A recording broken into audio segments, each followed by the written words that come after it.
We're going to be going over 8 live action anime adaptations and talking about the ones that are good, the ones that are bad, and the ones that could be better. And although all the evidence would point to Dragon Ball Evolutions being the most awful one, that's unlike One Piece, which actually has a lot of critical praise for its live action adaptation. With Netflix creating the live action adaptation of One Piece and following after what happened to the Cowboy Bebop series and how that didn't get so great of reviews, there was a lot of skepticism going into this from the One Piece fans. A lot of fans noted that One Piece was an anime that may not work out in live action format. The main premise being around these devil fruits and even the main protagonist Luffy having the gum fruit and his body being very stretchy, seeing that in live action format may not have worked out. Many people noted that with One Piece being so wacky, I mean, you have Buggy's devil fruit, you have anthropomorphic reindeer, you have Merman, you have these epic battles on the sea. That is going to take an insane budget and it's going to be very hard to adapt into live action format. Not to mention, Hollywood in general just has a generally bad track record with making anime live action adaptations, almost to the point that it's almost a source of PTSD for anime fans when they finally hear that their favorite anime is going to be adapted into live action format. But despite all the skepticism, it was released to critical acclaim and for good reason. One thing that Netflix changed that really helped the live action format was that it cut out a lot of the fluff and all of the filler in the East Blue Saga, making it a lot quicker, while still giving just enough into things like the flashbacks to still flesh out the backstory without having too much added filler that's unnecessary. And with the budget that Netflix was able to use, they also did a great sound design, almost making an entire orchestra, remaking all of the sounds and music in the series. Netflix did a great job of being able to make One Piece accessible to new fans who knew nothing about the series while still changing enough in the live action adaptation to still be new and refreshing for the pre-existing fans of One Piece. But although the One Piece live action adaptation is praised for its changes, one live action adaptation that isn't is the Cowboy Bebop series. Although both being spearheaded by Netflix, when you look at the reviews for the Cowboy Bebop series, it's at only a 60% average audience score. The opening scene of the Cowboy Bebop series actually echoes and mirrors the opening scene of the Cowboy Bebop movie. But it does make changes, as instead of being in a tightly packed convenience store, this one's in a more open casino. And instead of a quick trick with the party popper, he instead uses a trick with the coin into where he bicycle kicks it to get their attention. And although the Netflix One Piece series was practically praised for all the changes it made, changes like this in the Cowboy Bebop series didn't sit too well with the fans. When you look up reviews of the Cowboy Bebop series, you can even see people noting that due to the difference in mediums, it is impossible to perfectly recreate certain elements from the 2D Cowboy Bebop into the live action adaptation. Although I think that that is completely true, I would argue the same with One Piece. While one is praised for its changes, one was hated for it, and I don't think that that's necessarily fair to it. And one thing when it comes to live action adaptations for animes, I think you don't have to look at them as a one-to-one recreation of the anime into live action format,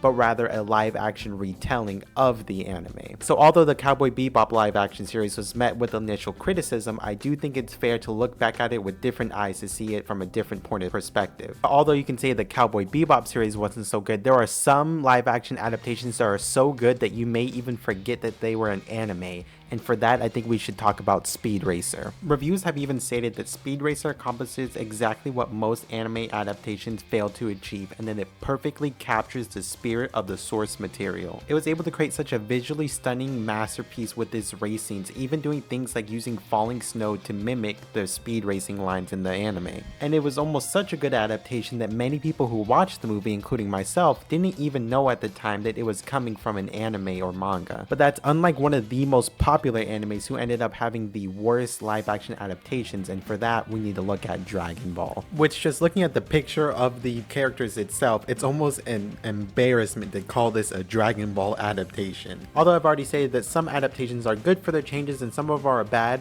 in this one of the worst things about the movie is how much they change how the characters act. For example, Goku is now some boring teenager that's getting bullied in high school. Yes, Goku going to high school. Really, beside their names and the major details about them, such as Yamcha being a bandit and Roshu being a martial arts master, each character has absolutely nothing in common with the characters that they're based off of. And it even changed major plot points, such as one of the main things in Goku's character development is how he accidentally killed Grandpa Gohan when he transported into his gorilla form, versus in this movie, it's actually Piccolo that kills Gohan for some reason. And not only that, Goku doesn't even really respond to Grandpa Gohan's death, and he just basically has no emotion and just instantly joins Bulma to go find Master Roshi instead. And it even removed major characters in the series, such as removing Krillin, Tien, and Chaozu, which are main characters in the Z cast. And even the post-credit scenes of this one was pretty disappointing, with Goku finally defeating Piccolo, but instead of Piccolo then creating Piccolo Jr., which is a most beloved character in the Dragon Ball series,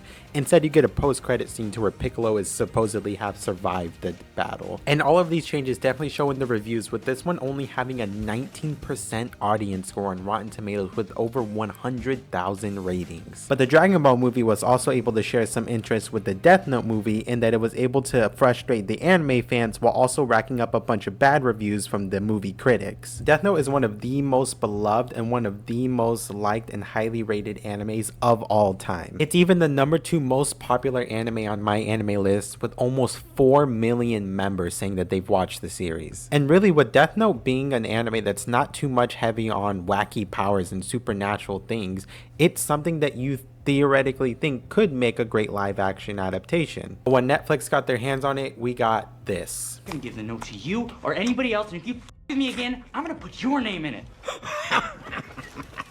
Light Yagami is supposed to be a character that's extremely cool, extremely composed, and extremely meticulous. But with Light Turner, and yes, in the live action, his name is not Light Yagami, it's Light Turner, but Light Turner is basically the exact opposite of what that is. And instead, he's just making several dumb mistakes and constantly screaming and being scared and paranoid. And it even changed the core fundamentals of how the Death Note worked, with the anime only allowing 6 minutes and 40 seconds for the victims to play out their eventual demise, versus in the movie, it takes actual days for it to happen. And it didn't just change Light's character, as L is another character that they change in that he's now some sort of impulsive crybaby. And whenever he makes any sort of little mistake, he basically just crumbles like a leaf. And L even contemplated using the Death Note to kill Light Turner just because he had no other options. But that isn't to say that Netflix only makes bad live action adaptations, as a more recent one that came out, Yu Yu Hakusho, has already been getting some good reviews. Releasing only 2 weeks ago from the time I'm making this video, it already has actually released, kind of flying under the radar, and I feel like not enough people have heard about it, but it's actually a pretty good adaptation so far. But although it's better than what you expect, it's definitely not perfect. And that mainly comes around how much they had to condense, as they condensed 70 episodes of the anime into only 5 1-hour each episodes into the live action. So you can only imagine all of the important details and all of the important plot arcs and everything that happened that they had to cut out to achieve that. And although some live action adaptations can be good for new fans and also good for the pre-existing anime fans, this is definitely one that if you did not watch the anime, because they had to cut out so much, you probably wouldn't really understand the characters or really care about them. One thing great it did do was the casting of it, as I think a lot of live action adaptations have a bad problem of trying to Americanize them. I mean, look at Dragon Ball and Death Note and would see what they did. But this one, they actually stuck true to it. They had Japanese actors, it was only in Japanese, and it wasn't the worst adaptation they can make. And because Netflix is the juggernaut it is, and the budget they had, they were able to make this a really great visual movie, and the fights in this one they're amazing. They're pretty gorgeous. But this isn't the only live action adaptation that's better than what you think it would have been, considering how the anime is, and for that we should also look at Bleach back in 2018. And this movie actually only covers the first arc of the Bleach series, which makes it not too fast paced compared to the Yu Yu Hakusho series. And despite being in live action, it actually makes Ichigo feel very familiar to how he felt in the anime when we were first introduced to him. But as I said early in the video, this is one of those ones to when it first got announced that Bleach is getting a live action adaptation, anime fans were terrified, as if you look at the anime and the Bankais and the powers that they have, we all knew going into this is going to be very hard to adapt.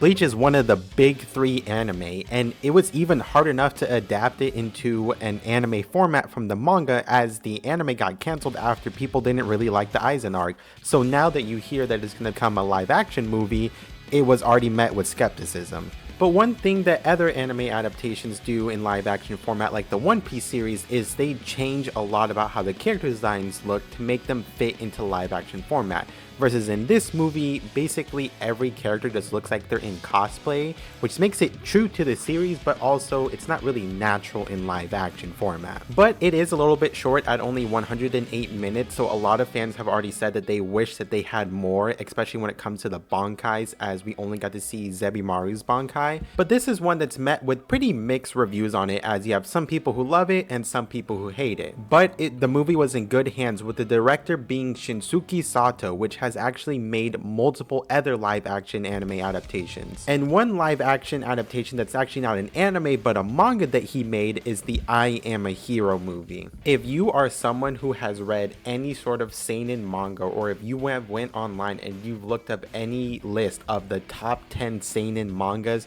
I 100% guarantee you either have read or you have heard about the I Am a Hero series. And just looking at the art style and the manga panels in this, when I heard that this had a live action adaptation, I was honestly a little bit skeptic going into watching it, seeing how they're gonna adapt one of the mangas that I love myself into live action format. And it was actually a better watch than what you would have thought it would be. This is one of the more obscure live action adaptations, as even when you look on Rotten Tomatoes, it's at a pretty modest 74% rating from the audience score, but it's only at about 250 ratings in total. But this is another case to where they had to cut out so much stuff from the manga that if you're a fan like me that read the manga before you watch the movie, you're going to have a lot more criticism than someone who's absolutely never seen the manga and they would like it a little bit more. One of the main things that you see in the manga series is how the main character Hideo is actually schizophrenic. So you have a lot of scenes where he thinks something's going on, but it's really not, as he's talking to somebody, but they're not actually having this conversation, or he sees things crawling out of his walls. And that creates a sense throughout the entire manga series to where you're wondering, is this even real? Is this even really happening, since the main character is very clearly schizophrenic? But with such a major plot point like that, they for some reason made the choice in the live action adaptation to not really include that. And I think there's only really one scene to where he picks up a shotgun to shoot and it didn't really happen, that you kind of get a hint of that, but they never really deeply dive into that. Which at that point, it basically just turns into a pretty generic Asian zombie movie, and there are a ton of those. And it doesn't give too much time to really flesh out the characters. Even the main character himself, he is just a guy that has a hunting license for a shotgun, and that's really it. That's all they really explain about him, as it's really hard to take an entire manga that's over 264 chapters long and then adapt it into just a 1-hour movie. But even reviews of it, as you look it up online, they do say that they adapted it pretty well, making the zombies generally a little bit scary, as they should feel, and making them feel very dangerous. And even the CGI that they used to show a little bit of the more graphic scenes of the manga worked out pretty well. Overall, making a live action manga adaptation a pretty enjoyable watch.